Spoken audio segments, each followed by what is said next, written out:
വളരെ കൗതുകങ്ങൾ നിറഞ്ഞ വളരെ രസകരമായിട്ടുള്ള ചില സംഭവങ്ങളൊക്കെ ഈ ഇനാഗ്രേഷൻ സെറമണിയുമായി ബന്ധപ്പെട്ട് നമ്മൾ അമേരിക്കയുടെ ചരിത്രമെടുത്ത് പരിശോധിക്കുമ്പോൾ 1789 ജോർജ് വാഷിങ്ടൺ അധികാരം ഏറ്റെടുത്ത ആ ഒരു സമയം മുതൽ ഇപ്പോൾ 47ാമത്തെ പ്രസിഡന്റായി ഡൊണാൾഡ് ട്രംപ് അധികാരം ഏറ്റെടുക്കുന്ന ആ ഒരു നിമിഷം വരെ വളരെ രസകരമായിട്ടുള്ള കൗതുകരമായിട്ടുള്ള പല നിമിഷങ്ങളും അമേരിക്കയുടെ ആ ഒരു ഡെമോക്രസി ലോകത്തിന് സമ്മാനിച്ചിട്ടുണ്ട് എന്ന് തന്നെ നമുക്ക് പറയാൻ സാധിക്കും. യെസ്, ഇത്തവണത്തെ ഈ ഒരു ഇനാഗ്രേഷൻ സെറമണിയുടെ ഒരു തീം എന്ന് പറയുന്നത് അവർ enduring democracy a constitutional promise എന്നാണ് ഇത്തവണത്തെ ആ ഒരു ഇനാഗ്രേഷൻ സെറമണിയുടെ ഒരു തീം എന്ന് പറയുന്നത്. ഈ ഇനാഗ്രേഷൻ സെറമണിയുമായി ബന്ധപ്പെട്ട ചടങ്ങുകൾ ക്രോഡീകരിക്കുന്നത് 1901 മുതൽ ജോയിന്റ് കോൺഗ്രിഗേഷണൽ കമ്മിറ്റി എന്ന് പറയുന്ന ആ ഒരു സംവിധാനമാണ് ഈ ഇനാഗ്രേഷൻ ആയിട്ട് ബന്ധപ്പെട്ട വിവിധ പ്രോഗ്രാമുകൾ, വിവിധ ചടങ്ങുകൾ ക്രമീകരിക്കുന്നത്. ഇത്തവണ ആ ഒരു ജോയിന്റ് കോൺഗ്രിഗേഷണൽ കമ്മിറ്റിയുടെ ആ ഒരു തലപ്പത്ത് ഈ പ്രോഗ്രാമുകൾക്കൊക്കെ നേതൃത്വം നൽകുന്നത് ഒരു ഡെമോക്രാറ്റിക് പാർട്ടിയുടെ ലീഡറാണ്. നേരത്തെ പറഞ്ഞതുപോലെ അവർ എൻഡ്യൂറിംഗ് ഡെമോക്രസിയെ കോൺസ്റ്റിറ്റ്യൂഷണൽ പ്രോമിസ് എന്നാണ് ഇത്തവണത്തെ ആ ഒരു തീമായിട്ട്, ഇത്തവണത്തെ ഇനാഗ്രേഷൻ സെറമണിയുടെ ആ ഒരു തീമായിട്ട് തന്നെ എടുത്തിരിക്കുന്നത്.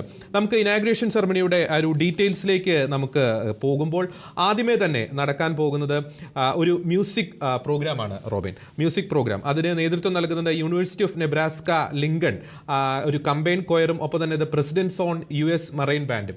അവരുടെ ഒരു മ്യൂസിക് പെർഫോമൻസ് അല്ലെങ്കിൽ ഒരു സംഗീത പരിപാടിയോട് കൂടി തന്നെയാണ് ഇനാഗ്രേഷൻ സെറമണി ആരംഭിക്കുന്നത്. അല്പസമയത്തിനകം തന്നെ പ്രേക്ഷകർ ഈ ദൃശ്യങ്ങളിൽ കാണുന്നതാണ് ഈ ക്യാപിറ്റൽ റൊട്ടോണ്ടോ എന്നറിയപ്പെടുന്ന ആ ഒരു സ്ഥലം. നമ്മൾ കാണുന്ന ക്യാപിറ്റോൾ ഹില്ലിൻ്റെ ആ ഒരു താഴികക്കുടമുണ്ട്, ചരിത്ര പ്രസിദ്ധമേറിയ ആ ഒരു താഴികക്കുടമുണ്ട്. അതിൻ്റെ അടിയിലുള്ള ഒരു ഹാളിലാണ് ഇത്തവണത്തെ ഈ ഒരു ഇനാഗ്രേഷൻ സെറമണി നടക്കുന്നത്.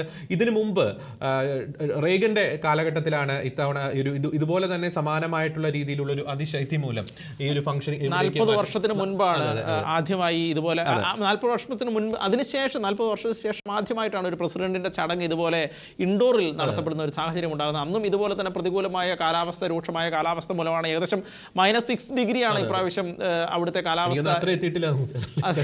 അതെ, അപ്പോൾ അത്രയും രൂക്ഷമായ ഒരു കാലാവസ്ഥ മൂലം ട്രംപ് തന്നെ നേരത്തെ തന്നെ വ്യക്തമാക്കുന്ന സാഹചര്യം ഉണ്ടായിരുന്നു. ആർക്കും ഒരു തരത്തിലുള്ള ബുദ്ധിമുട്ടും സൃഷ്ടിക്കാൻ, ഇതുപോലെ ഒരു പരിക്കും സൃഷ്ടിക്കാൻ ആഗ്രഹിക്കുന്നില്ല, അതുകൊണ്ട് ഇൻഡോറിലേക്ക് ഇത് മാറ്റുകയാണ് എന്നുള്ള രീതിയിൽ എനിക്ക് തോന്നുന്നു. ഒരു പക്ഷേ ട്രംപിനെ കുറിച്ച് പറയുന്ന ഒരു കാര്യമുണ്ട്.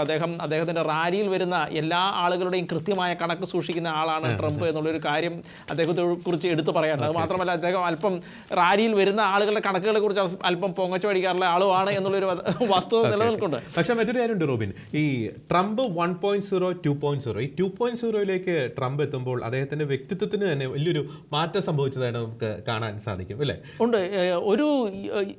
അത് എനിക്ക് തോന്നുന്ന രണ്ട് കാര്യങ്ങൾ. ഒന്ന്, ഇരുന്ന് തെളിഞ്ഞ ഒരു മനുഷ്യനാണ്, 4 വർഷം ഇരുന്ന് തെളിഞ്ഞ ഒരു മനുഷ്യനാണ്. രണ്ടാമത്, ഒരു ഫീനിക്സ് പക്ഷിയെ പോലെ എല്ലാ പ്രതികൂലങ്ങളിൽ നിന്നും ഉയർത്തെഴുന്നേറ്റിന്റെ ആ സ്റ്റെപ്പും കൂടെ അദ്ദേഹത്തിന് വളരെ വലിയ വ്യത്യാസം ഉണ്ടാക്കിയിട്ടുണ്ട് എന്നുള്ളത് പ്രധാനപ്പെട്ട വസ്തുതയാണ് എന്നുള്ളതാണ്. നമുക്ക് ഇതിന്റെ ചടങ്ങുകളെ കുറിച്ചുള്ള ഒരു ഡീറ്റെയിൽസിലേക്ക് പോകുമ്പോൾ പ്രേക്ഷകരുടെ അറിവിലേക്ക്, ഞാൻ നേരത്തെ പറഞ്ഞതുപോലെ ആദ്യമേ ഈ ഒരു ക്യാപിറ്റോൾ ഈ ഹാളിലേക്ക് പ്രസിഡന്റ് ട്രംപ് ഒപ്പം തന്നെ വൈസ് പ്രസിഡന്റ് അവരുടെ നേതൃത്വത്തിൽ ഒരു പ്രൊസഷൻ ആ ഒരു ഹാളിലേക്ക് വരും. അതിനുശേഷം ഞാൻ നേരത്തെ സൂചിപ്പിച്ചതുപോലെ ഈ മ്യൂസിക്കൽ ഒരു പ്രോഗ്രാം, ഒരു സംഗീത പരിപാടി ഞാൻ നേരത്തെ സൂചിപ്പിച്ച യൂണിവേഴ്സിറ്റി ഓഫ് നെബ്രാസ്ക ലിങ്കൺ കമ്പൈൻ സ്ക്വയറിൻ്റെയും ഒപ്പം തന്നെ പ്രസിഡന്റ്സ് ഓൺ US മറൈൻ ബാൻഡിൻ്റെ നേതൃത്വത്തിലുള്ള ഒരു സംഗീത പരിപാടി. അതിനുശേഷം ജോയിന്റ് കോൺഗ്രഷണൽ കമ്മിറ്റി ഈ ഒരു പ്രോഗ്രാം സംഘടിപ്പിക്കുന്ന അതിൻ്റെ സംഘാടകർ എന്ന് തന്നെ നമുക്ക് വിശേഷിപ്പിക്കാൻ സാധിക്കും. സെനറ്റ് അംഗങ്ങളുള്ള ഒരു കമ്മിറ്റിയാണ്. 1901 മുതലാണ് അത്തരത്തിലുള്ള സംവിധാനം നിലവിൽ വന്നത്. ഇത്തവണ അതിൻ്റെ ഹെഡായിട്ട് പ്രവർത്തിക്കുന്നത് മിനിസോട്ടയിൽ നിന്നുള്ള ഡെമോക്രാറ്റിക് പാർട്ടിയുടെ സെനറ്റർ ആമി ക്ലോബച്ചർ ആണ്. ഈ അമി ക്ലോബച്ചർ അതിനുശേഷം ഈ സംഗീത പരിപാടിക്ക് ശേഷം ഒരു കോൾ ടു ഓർഡർ, ഈ പരിപാടിയെ സംബന്ധിച്ച് ഒരു അറിയിപ്പ് നൽകും. അതിനുശേഷം പ്രാരംഭ പ്രാർത്ഥനകൾ ആരംഭിക്കും. ഓർക്കുക റോബിൻ, അത് വളരെ നമുക്ക് എടുത്തു പറയേണ്ട ഒരു കാര്യം തന്നെയാണ്. ഈ ഒരു കാലഘട്ടത്തിൽ പല ലോക രാജ്യങ്ങളിലും ഒരു ദൈവവിശ്വാസത്തിൽ നിന്നും ഒക്കെ അകന്ന ഒരു ലെഫ്റ്റ് ഐഡിയോളജിയിലേക്കൊക്കെ പോകുമ്പോൾ അമേരിക്ക പലപ്പോഴും വ്യത്യസ്തമാണ്, അല്ലേ? ഇൻ ഗോഡ് വി ട്രസ്റ്റ് എന്ന് കറൻസിയിൽ എഴുതി വെച്ചിരിക്കുന്ന ഒരു രാജ്യമാണ് അമേരിക്ക. ആ ഒരു അമേരിക്കയിലേക്ക് ഒരു ക്രൈസ്തവ വിശ്വാസത്തെ ഞാൻ തിരികെ കൊണ്ടുവരുമെന്ന് വ്യക്തമായിട്ട് പ്രഖ്യാപിച്ചിട്ടുള്ള ഒരു വ്യക്തിത്വം കൂടിയാണ് ഡൊണാൾഡ് ട്രംപ്, അല്ലേ? ഒരു രീതിയിൽ പറഞ്ഞാൽ ബൈബിൾ ബെൽറ്റ് അടക്കമുള്ള അമേരിക്ക എന്ന് പറയുന്നത് കാലങ്ങളായിട്ട് ഒരു മതത്തോട്, ക്രിസ്തുവിനോട് ചേർന്ന് നിൽക്കുന്ന ഒരു സാഹചര്യമുണ്ട് എന്നുള്ളത് ഏറ്റവും പ്രധാനപ്പെട്ട ഒരു വസ്തുതയാണ്. അപ്പോൾ പിന്നെ മറ്റൊരു വസ്തുത എന്ന് പറയുന്നത് പ്രധാനപ്പെട്ടതായും ട്രംപിൻ്റെ ഒരു കാര്യം കൂടി നമ്മൾ എടുക്കുകയാണെങ്കിൽ, ട്രംപ് റിപ്പബ്ലിക്കൻ പാർട്ടി അല്പം കൂടി ക്രിസ്ത്യാനിറ്റിയോട് ചേർന്ന് ക്രിസ്തുവിനോട് ചേർന്ന് നിന്ന് പോകുന്ന ഒരു സാഹചര്യമുണ്ട്. ഡെമോക്രാറ്റിക് പാർട്ടി അതേ സംബന്ധിച്ച് എല്ലാ തരത്തിലുള്ള ലിബറൽസ്, ഇപ്പം ട്രംപ് അധികാരത്തിൽ വരുമ്പോൾ തന്നെ LGBTQI ബന്ധപ്പെട്ട നിയമങ്ങളിലേക്ക്, അതിൻ്റെ കാര്യങ്ങളിലേക്ക് കടക്കുന്നുണ്ട്. അതുപോലെ തന്നെ ഈ ട്രാൻസ്ജെൻഡർ അത് ഈ മറ്റേ പുരുഷന്മാരെ സ്ത്രീകളുടെ കൂടെ സ്പോർട്സിൽ അനുവദിക്കില്ല എന്ന് പറഞ്ഞ ആർമിയിൽ നിന്ന് പോലും പുറത്താക്കുന്നാണ് പറയുന്നത്. അങ്ങനെ ആ രീതിയിൽ ഫസ്റ്റ് എക്സിക്യൂട്ടീവ് ഓർഡർ അതുമായി ബന്ധപ്പെട്ട് വരാനുള്ള എല്ലാ സാധ്യതയും അതുകൂടി അദ്ദേഹത്തിന്റെ ഫസ്റ്റ് എക്സിക്യൂട്ടീവ് ഓർഡറിൽ ഉണ്ട് എന്നുള്ള ഒരു പ്രധാനപ്പെട്ട അവസ്ഥയാണ്. അപ്പൊ അങ്ങനെ എല്ലാ രീതിയിലും, പിന്നെ അതുപോലെ തന്നെ അബോർഷൻ അദ്ദേഹത്തിന്റെ ഏറ്റവും രണ്ടാമത്തെ ഇമ്പോർട്ടൻസ് ആയിട്ടുള്ള കാര്യമായിരുന്നു പ്രോ ലൈഫുമായി ബന്ധപ്പെട്ടുള്ള. അപ്പൊ അങ്ങനെ ക്രിസ്ത്യാനിറ്റിയോട് വളരെയധികം ചേർന്ന് നിൽക്കുന്ന, അമേരിക്കയിലേക്ക് ക്രിസ്തുവിനെ തിരികെ കൊണ്ടുവരുന്ന ഒരു രീതിയിലേക്ക് പോകുന്ന, അത് വളരെ വ്യക്തമായി. അതെ, അത് കറക്റ്റാണ്. യെസ്, ഞാനത് പറയാൻ നമ്മൾ സൂചിപ്പിക്കാനുള്ള ഒരു പ്രധാനപ്പെട്ട ഒരു സാഹചര്യം ഈ ഇനാഗുറൽ ഫംഗ്ഷനിൽ നടക്കുന്ന ഒരു പ്രാരംഭ പ്രാർത്ഥന ചടങ്ങുകളാണ്.